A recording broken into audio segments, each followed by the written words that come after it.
एक अनुरोध, अगर आपको हमारे वीडियोस पसंद हैं तो कृपया इन्हें लाइक करें और सब्सक्राइब करें। आपका सहयोग ही हमारी मजबूती है। Hello and welcome to all at sports जिंदगी। मेरा नाम है अभिषेक और जैसा कि हमने आपसे वादा किया था and we are back with the match day 13 in English Premier League और मेरे साथ दो बिल्कुल खास गेस्ट भी मौजूद हैं। Rajat Sen Gupta sir, international football commentator, और जतिन, आप सब जानते हैं मैनचेस्टर यूनाइटेड के फैन तो हैं ही, फुटबॉल एनालिस्ट भी हैं और काफी डेप्थ नॉलेज फुटबॉल की रखते हैं। लेकिन सबसे पहले रजत सर आपके पास आना चाहूंगा क्योंकि ये जो वीक, इनफैक्ट अगर मैच डे हम कहें, क्योंकि वीक तो अब हर दिन ही मैच है ऑलमोस्ट, लेकिन मैच डे 13 की अगर हम बात करें उसमें सर कई सारे सरप्राइजेस देखने को मिले। चेल्सी हार गई वोल्व्स से, आप देखिए मैनचेस्टर सिटी का वेस्ट ब्रॉम से 1-1 से मैच ड्रॉ रहा। लेस्टर सिटी की टीम को एवर्टन ने हराया और आखिरी मिनट में अगर रोबर्टो फर्मिनो गोल नहीं करते तो लिवरपूल और टॉटनहम हॉटस्पर का जो मैच था वो भी 1-1 से ड्रॉ रहता। तो काफी इवेंटफुल वीक रहा है ये। इवेंटफुल रहा है इस माने में कि ये ड्रॉज का पूरा वीक रहा है, क्योंकि 10 मैचेस में से 5 ड्रॉ हो गए हैं। और आपका कहना बिल्कुल सही है कि लिवरपूल बहुत मतलब ऑन द एज जा करके वो जीती है, लेकिन मैं समझता हूं कि ये मुकाबला बहुत अच्छा था। लेकिन टॉटनहम को फिर देखना होगा कि क्या स्ट्रेटजी अपनानी पड़ेगी, क्योंकि अभी तक तो जो भी टीमें उसके सामने थी तो कमोवेश उन पर काबू पाने में टॉटनहम को सफलता मिली थी। लेकिन अब लिवरपूल के सामने आने के बाद ये बड़ी देखने की जरूरत है। आप देखेंगे, एक चीज ख्याल करेंगे कि इस सीजन में इंग्लिश प्रीमियर लीग में बहुत सारे गोल्स ऐसे हो रहे हैं जब हाफ टाइम के थोड़े से पहले, कुछ एक सेकंड पहले, या खेल खत्म होने के इंजरी टाइम के दौरान, या कि फिर खेल शुरू होते ही साथ 30 सेकंड के अंदर, 20 सेकंड के अंदर, 1 मिनट के अंदर। तो ये जो है, ये क्या स्ट्रेटेजी का ही हिस्सा होना चाहिए मुझे लगता है, क्योंकि इतनी सारी टीमें इस तरह से अगर काम कर रही हैं, इस तरह से खेल रही हैं, तो मैं समझता हूँ ये भी स्ट्रेटेजी का एक हिस्सा हो सकता है।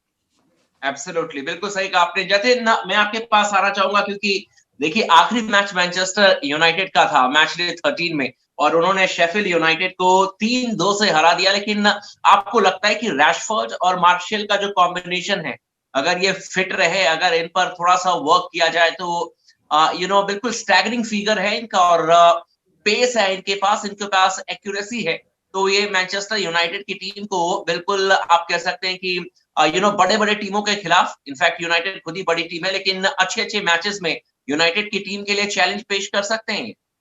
बहुत मुश्किल है अनटिल अनलेस मैनचेस्टर यूनाइटेड अपनी स्टार्टिंग 11 में 10 या 9 टॉप क्लास प्लेयर्स नहीं लाएगा, तब तक तो बहुत ही मुश्किल है। और नोइंग द फैक्ट कि आपको पता होना चाहिए कि आपके बेंच से कितनी स्ट्रेंथ आ रही है, अगर ये फेल होते हैं तो कंपनसेट हो जाए। कंपनसेट होने से सबसे अच्छी बात क्या होती है, जो आपके टॉप लेवल प्लेयर होते हैं उन पर स्क्रूटनी कम हो जाती है। अब जैसे डिएगो जोटा अगर रोबर्टो फर्मिनो का स्पेस फिल करते हैं, गोल स्कोर करते हैं, तो लिवरपूल फैंस नहीं बोलेंगे, because at the end of the day वो जीत रहे हैं और वो अपने प्लेयर को भी खुश रख रहे हैं। इन दोनों के साथ सबसे ज्यादा प्रॉब्लम क्या है, गोल तो 15-15 मार ही देंगे। लास्ट सीजन में इन्होंने सबसे अच्छी बात क्या की थी कि अब ये कभी 10 गोल से ज्यादा एक सीजन में मारते ही नहीं थे, इन्होंने उस बार को तो क्रॉस कर लिया। लास्ट सीजन की इंजरी प्रॉब्लम भी थी, अदरवाइज तो क्या पता थोड़ा ज्यादा भी स्कोर कर लेते। बट प्रॉब्लम यह है कि अप्स एंड डाउन जो आते हैं, प्लस मैनचेस्टर यूनाइटेड फैंस जो स्क्रूटनी करते हैं वो अलग ही लेवल की होती है। अब जब आप इतने हाई प्रेशर पे करोगे, 2-3 दिन तक इनकी बात करते रहोगे, फिर जब बिल्डअप आता है ना, 3-4 मैच अच्छे नहीं खेलते, तो स्क्रूटनी इतनी हाई हो जाती है कि इनका मैनेजर को चेंज करना ही पड़ता है। जब आप शफल करोगे तो ये मैच कम खेलेंगे तो eight the end of the day क्या होगा कि आपकी गोल स्कोरिंग टैली में वो दिखेगा ही नहीं, क्योंकि eight the end of the day ना, अगर आप ड्रॉगबा की तरह नहीं है या फमीनो की तरह नहीं है, ये 10 गोल भी मारेंगे काम चल जाएगा, क्योंकि इनकी जो प्लेइंग इन्वॉल्वमेंट है वो दूसरे लेवल की होती है। ड्रॉगबा ने अपने 20 या 20 से ज्यादा गोल 2 ही बार मारे हैं, उससे कम ही रहता प्रीमियर लीग करियर में हमेशा, जो हर सीजन का स्ट्रक्चर रहता था, तब भी उनको किया जाता था, इसलिए क्योंकि उनके गोल्स टाइम पे आते थे। जिस टाइम आपको चाहिए उसी टाइम पे आएगा। इन लोगों के गोल्स आएंगे तब जब हम 5-2 से जीतेंगे, तो दोनों के 2-2 गोल होंगे, बट आपको जब 2-1 से जीतना होगा तब क्या दोनों एक गोल मारेंगे, वो फर्क रह जाता है। बाकी एब्सोल्युटली, मैं वही सारे व्यूअर्स से कह दूं कि बहुत टेक्निकल चीज जतिन ने कहा है, क्योंकि देखिए होता क्या है कि जब कुछ खिलाड़ी, जैसे इन्होंने डीडीए ड्रोग्बा का एग्जांपल दिया, रोबर्टो फर्मिनो का एग्जांपल दिया, वो ये कह रहे थे कि अगर मान लीजिए आप स्ट्राइकर है या फिर विंगर है, लेकिन अगर आप कमिट नहीं कर पा रहे, अगर आपका वो दिन नहीं है, तो फिर भी ये सारे प्लेयर जो है वो डिफेंसिव लाइनअप में आकर वर्कआउट करते हैं, कई बार जो प्ले मेकर्स होते हैं उनको डिस्टर्ब करते हैं। लेकिन आप ही से एक सवाल पूछना चाहूंगा जतिन, कि जो मैच खेला गया लिवरपूल वर्सेस टॉटनहम हॉटस्पर में, वो स्ट्रेटेजी बिल्कुल साफ थी कि टॉटनहम की टीम काउंटर के लिए जाएगी, सफल भी हुई। सॉन ने एक गोल भी किया था। पहला गोल लिवरपूल की टीम की तरफ से मोहम्मद साला ने किया था। रोबर्टो फर्मिनो का वो अगर हेडर नहीं आता एन मौके पर, तो उस दिन स्टैट जरूर दिखा रहे थे कि लिवरपूल की टीम स्ट्रांग है, लेकिन by the end of the day जो होजे मौरिन्यो का जो स्ट्रैटेजी बनाई थी, उसमें लगभग वो सफल हो गए। देखिए, मैं हमेशा से बोल रहा था, लास्ट सीजन के जो क्लब वर्ल्ड कप खत्म हुआ था उसके बाद सब बोल रहे थे कि फर्मिनो का टच खत्म हो चुका है। मैं बोल रहा हूँ कि हम as a Manchester United fan इसलिए बोल रहे हैं कि हमको जेलसी है। मैं अपने जो को फैंस हैं उनको ये बोलता था, मैं बोलता था कि इनके फैंस इससे खुश हैं तो मुझे को वरी नहीं है। सबसे बड़ी बात है कि इनके फैंस फर्मिनो से खुश हैं, और इन्होंने क्लब वर्ल्ड कप पे भी ऐसे इंजरी टाइम पे गोल मारे थे और क्लब वर्ल्ड कप जीत गए थे इसी समय दिसंबर लास्ट सीजन। तो ये प्लेयर ही बहुत शानदार है। अब आप कोई भी मैनेजर हो, इनको कौन नहीं करेगा पसंद लेना, क्योंकि वो इंस्टिंक्ट डेडली है। नोइंग द फैक्ट इनके साथ, इनके पास गिफ्ट क्या है ना, कि कभी ऐसा होता नहीं जो आपके दो विंगर हैं, साथ ही प्लेयर हैं, वो 20-20 गोल मारते हैं, दोनों ही 20। जैसे रोनाल्डो को देख रहे हैं ना, रोनाल्डो गिग्स खेल रहे हैं, गिग्स मारेंगे 7 गोल, रोनाल्डो मारेंगे 30 गोल। यहाँ क्या है कि दोनों 20-20 मारते हैं, या दोनों 25-25 के। तो इससे क्या है कि आपका जो स्ट्राइकर का रोल है ना, वो बहुत ईजी हो जाता है, जैसे बेंजेमा का रियल मैड्रिड में था। तो यही इनको ईज डाउन करता है। सबसे अच्छी बात क्या है कि लिवरपूल के पास, डिस्पाइट मैंने पहले बोला कितनी भी इंजरी है, इनके पास जो क्वालिटी प्लेयर है, इनको सिर्फ ध्यान इस सीजन में यही देना चाहिए कि कैसे भी गोल है। सलाह, जैसे सलाह चलते हैं ना, आप सलाह को क्रिटिसाइज क्यों नहीं कर सकते? 75 मिनट और अच्छा नहीं खेलेंगे, लास्ट के 15 मिनट में 2 गोल मार देंगे, मैच खत्म। रोनाल्डो की तरह मारना है ना, वही लिवरपूल की सीजन पे होनी चाहिए। अब टॉटेनहम का क्या है, वो तो पाक दबस करेंगे। इसमें क्या होगा, देर जाएगा, हेयर एंड देर जाएगा। अब आर्सेनल ने भी बहुत से अटैक किए थे मैच में देखा जाए, बट उनके वो अटैक को बुना नहीं पाए।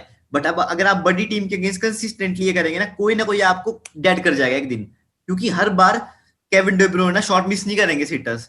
यही बात बिल्कुल सही कहा आपने कि इतना आसान होता नहीं कि जी, बिल्कुल सही कहा आपने। जो आपने वर्ड यूज किया, पार्किंग द बस, जो कि होजे मौरिन्यो ने हमेशा इंग्लिश प्रीमियर लीग में और तमाम जितने बड़े लीग खेले, उनका जो ये स्ट्रैटेजी रही है, वो मॉडर्न फुटबॉल में, और जिसे हैवी मेटल फुटबॉल हम कहते हैं, उसमें थोड़ा सा वर्कआउट करता हुआ नजर नहीं आया। रजत सर, आपके पास आऊंगा। लेस्टर सिटी की टीम अब तक बेटर खेल रही थी, लेकिन एवर्टन की टीम ने हमेशा से चैलेंज दिया था। एक टाइम ऐसा लगा कि एवर्टन की टीम शायद डाउन जाएगी, लेकिन लेस्टर सिटी के अगेंस्ट क्या परफॉर्मेंस दिया, 2-0 से जीतना, that was a fantastic result sir. बहुत बढ़िया रिजल्ट रहा एवर्टन के लिए। ये बढ़िया और फैंटास्टिक, और कहिए कि आप कहना चाहिए कि बहुत नए किस्म का रिजल्ट आपके हिसाब से और सभी के हिसाब से ऐसा लग रहा है। क्यों? इसलिए क्योंकि शुरुआत के जो 2-3 हफ्ते थे उसमें एवर्टन बिल्कुल टॉप पे चल रही थी, और उसके बाद बिल्कुल भी स्लाइड डाउन हो गई। तो इस दौरान लोगों को लगा कि भाई एवर्टन में क्या बात है, इतने सारे अच्छे खिलाड़ी हैं, रिचार्लिसन है, मैसन हॉलगेट है, कैल्वर्ट लुइन है, कितने बड़े बड़े खिलाड़ी लोग हैं, डुकूरे हैं, लेकिन इनके बावजूद भी ये क्या हो रहा है इस टीम का। और खास तौर पर सबसे बड़ी बात तो ये है कि इनके जो मैनेजर हैं वो विश्व प्रसिद्ध मैनेजर कार्लो एंसेलोटी। तो क्या बात क्या है, ऐसे खामोशी कैसे चल रही है इस टीम और इस टीम के मैनेजर की तरफ से? तो मैं समझता हूं कि ये एक तरह से वापसी की कोशिश है ये, और इस वापसी में मैं समझता हूं कि अगर इसको वो प्रोलॉन्ग कर सकें तो ये उनके पक्ष में जाएगा। और मुझे लगता है कि एवर्टन भी जैसे कि बेस्ट 6 में या टॉप 6 में आने की गुंजाइश रखती रही है पहले, वैसे ही शायद फिर से वो वापसी करेंगे। क्योंकि देखिए, अभी मैनचेस्टर यूनाइटेड के बारे में आप बात कर रहे थे, मैं समझता हूं कि उनके अंदर जितनी भी कमियां देखने को अभी मिली, और हमें यही लग रहा था कि भाई पता नहीं उनको ये अपन लें कि नहीं, माने कि नहीं कि वो टॉप 4 में आ सकते हैं कि नहीं। आप देखिए धीरे धीरे उन्होंने कम बैक करते हुए बिल्कुल पहुंच गए वो ऊपर। और अब देखिए, मुझे लगता है कि वो जो एक आक्रोश था उनके मैनेजर की तरफ, तो वो सारी चीजें जो है अब खत्म होने लग गई हैं, क्योंकि 3 मैचेस लगातार उन्होंने कम बैक किया है उन्होंने और जीता है मैच। तो मैं समझता हूं कि इस तरह के जो उलटफेर हैं वो होते ही रहेंगे, आने वाले दिनों में देखना पड़ेगा और बहुत दिलचस्पी के साथ देखना पड़ेगा। बिल्कुल सही कहा आपने सर, और वाकई में पर वीक अगर हम इवैल्यूएट करें तो एक समय जो रजत सर गुप्ता सर कह रहे थे कि भाई एवर्टन की टीम नंबर 1 चल रही थी और लगातार 2-3 वीक तक चली थी, लेकिन थोड़ा सा डाउनफॉल हुआ। लेकिन आई होप कि आफ्टर बीटिंग लेस्टर वो अब ज्यादा कॉन्फिडेंट महसूस करेंगे। अब जतिन आपके पास आऊंगा और आखिरी सवाल ये कि चेल्सी वर्सेस वॉल्व्स का जो मैच था, उस मुकाबले में आप कह सकते हैं कि जो गोल आया था नेटो के द्वारा, क्या आप मानेंगे कि goal of the match week 13 कहेंगे? क्योंकि बिल्कुल injury time, deep into the injury time वहां पर गोल करना और वॉल्व्स के लिए 3 पॉइंट जीतना ये आसान काम नहीं था। वैसे तो फर्मिनो का गोल बहुत सही था टेक्निकली, मतलब मार्क नहीं किया उनको, बट आउटस्टैंडिंग, क्योंकि मैंने इतना अच्छा हेडर शायद ही अपने जीवन में कभी लेंगे। अगर वो प्रोग्रेस करते हैं हेडर लेने की तरफ अपने करियर में तो बात अलग है, बट अदर देन दैट तो इनका एक ये मार्क की हेडर हो सकता है। जब भी प्रोमो दिखाएंगे यही वाला हेडर दिखाएंगे भाई, जब लिवरपूल की बात करेंगे तो। वोल्व्स की तो चेल्सी के साथ सिंपल है, टीम अच्छी है। लास्ट सीजन फ्रैंक लैम्पार्ड के पास एक भी प्लेयर नहीं था साइन करने के लिए, क्योंकि उनको ट्रांसफर बैन था। इस सीजन उन्होंने जो भी इडन हैजार्ड से पैसा कमाया, मोराटा से जो भी लिया, सब मिला जुला के जो भी डाला है, eight the end of the day वो क्लब प्रॉफिट पे है। अब दूसरे मैनेजर बोलते हैं वो स्पेंड करते हैं, बट चेल्सी एक ओनली क्लब है पूरी दुनिया में एट द हाईएस्ट लेवल जो अपने किसी भी प्लेयर को सेल भी अच्छे तरीके से करता है, जिसको साइन करता है। बाकली को बेच देंगे एस्टन विला को तो पैसे भी कमा लेंगे उससे, मतलब एक अच्छी वैल्यू कमाएंगे, तो नेट स्पेंड उनका सही आता है हमेशा। अब प्रॉब्लम क्या है कि स्टाइल ऑफ प्ले बहुत अच्छा है, तो हर बंदे के दिमाग में कूल डाउन सिचुएशन हो गया कि नहीं आप इनको टाइम दीजिए, क्या पता है प्रोग्रेस कर लें कुछ टेक्निकल एस्पेक्ट्स में। जब आप, क्योंकि भी तो लग नहीं रहा, क्योंकि जब भी कोई टीम पाक दबस करती है और इनके चांस नहीं बनते हैं तो वहीं पे इनके गोल नहीं होते हैं, गोल नहीं होते हैं तो एक्टिव नहीं लगते हैं। बट अब क्या होगा कि मुझे जो लगता है ना कि इस मैनेजर पे बैक क्यों कर सकते हैं हर चेल्सी फैन, क्योंकि देखिए जायक एंड ऑल जो भी ये सारे प्लेयर प्ले मेकर है ना, अभी तक ये वर्नर काम नहीं किया है, आपको हावर्ट्स काम नहीं किया है, जैसे ही काम करने लग जाएंगे, प्लस नेक्स्ट सीजन पे ये डेक्लन राइस टाइप प्लेयर लाएंगे अपनी मिडफील्ड में, तो जो कांते का फॉर्मेशन जो चेंज होने वाला था उसको 1-2 साल पहले ही चेंज कर रहे हैं ये, तो टाइम से तो रहे हैं ये। बस प्रॉब्लम क्या है कि इनको अपने मैनेजर को बैक करना है जो कर ही रहे हैं at the end of the day, और भी नहीं है जो कि I think so time to time develop हो जाएगा, नोइंग द फैक्ट कि लास्ट सीजन बजाय कुछ ना होने के इन्होंने चैंपियंस लीग फिनिश किया 4th प्लेस पे, और एफए कप में भी बहुत अच्छा प्रोग्रेस था इनका, रहते रह गए, नहीं तो जीत जाते एफए कप तो पहले सीजन में फ्रैंक लैम्पार्ड के साथ। तो ऑल इन ऑल वोल्स को टफ है। बिल्कुल सही कहा, हालांकि फ्रैंक लैम्पार्ड फिर भी वर्कआउट कर रहे हैं, आई होप कि जो इमोशनल अटैचमेंट है वो उनके लिए काम आए। रजत सर, बिल्कुल आखिरी आपसे रिएक्शन लूंगा। इस समय लिवरपूल की टीम 3 पॉइंट से देखिए नंबर 1 पोजीशन पर है, 28 पॉइंट्स उनके, टॉटनम के 25 पॉइंट्स है। आपसे पहले हमने पूछा था, आपने कहा था कि टू अर्ली टू से कि कौन सी टीम आगे बढ़ रही है और कौन सी टीम प्रीमियर लीग का दावेदारी पेश करेगी। अब आपको लगता है कि क्योंकि 13 मैचेस निकल गए हैं, तो आप क्या अभी कुछ अपनी तरफ से प्रेडिक्ट करना चाहेंगे कि आपके फेवरेट कौन सी टीम है जो आपको लगता है कि यार ये टीम जो है प्रीमियर लीग का टाइटल 2020-2021 का जीत सकती है?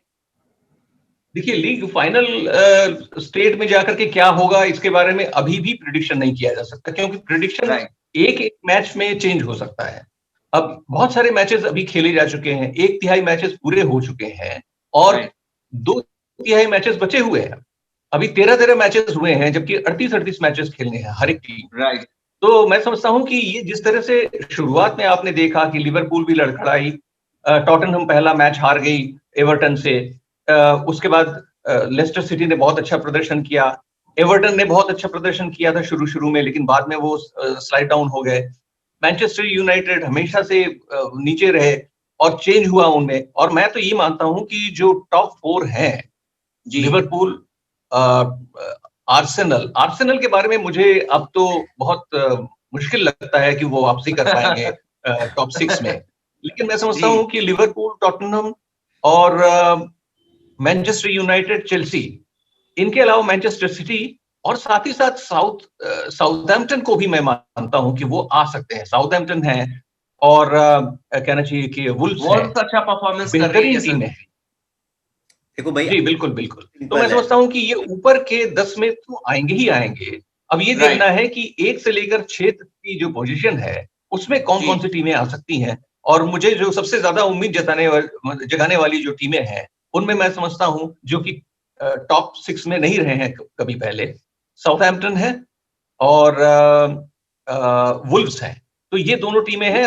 क्रिस्टल पैलेस ने भी बहुत अच्छा प्रदर्शन किया था एक दो मैचों में, लेकिन उसको मेंटेन नहीं कर पाए वो। बिल्कुल सही कहा आपने। और अब जो मैच नंबर वीक 14 की भी शुरुआत होने वाली है, तो उसमें भी काफी इंटरेस्टिंग मैचेस है, बड़े बड़े मैचेस है, तो उसकी भी हम इवैल्यूएशन करेंगे। और जैसे ही मैच वीक 14 खत्म होगा, एक बार फिर से इसी पैनल के साथ हम आपके साथ जुड़ेंगे। लेकिन आप तमाम लोग जो हमें सुन रहे हैं, उनसे यही रिक्वेस्ट है कि आप फटाफट स्पोर्ट्स जिंदगी चैनल को सब्सक्राइब कर लीजिए, वीडियो को लाइक करते रहिएगा, और सबसे इंपॉर्टेंट ये है कि इस वीडियो को आप अपने दोस्तों के साथ शेयर करते रहिए, क्योंकि ये बहुत छोटा सा ऑप्शन है। और आजकल तो व्हाट्सएप के जरिए और तमाम जो आपके पास ऑप्शन है, उसके जरिए आप शेयर कर सकते हैं। ज्यादा से ज्यादा लोगों के बीच में पहुंचाइए, ताकि ज्यादा से ज्यादा लोग स्पोर्ट्स जिंदगी चैनल को सब्सक्राइब कर लें। और जब आप हमारे चैनल पर आएंगे और पीछे के वीडियोस देखेंगे, तो फिर आपको पता चल जाएगा कि हाईएस्ट लेवल की जो हम कंटेंट आपके लिए प्रोवाइड करते हैं, तो फिर आपको बहुत मजा आएगा। एंड आई होप कि आपको ये एपिसोड भी मजा आया होगा। आप कमेंट के जरिए हमें बता भी सकते हैं, और आप इसी तरीके से हमारे साथ बने रहिए। मिलते हैं एक नए वीडियो के साथ, एक नए वीक की समाप्ति पर।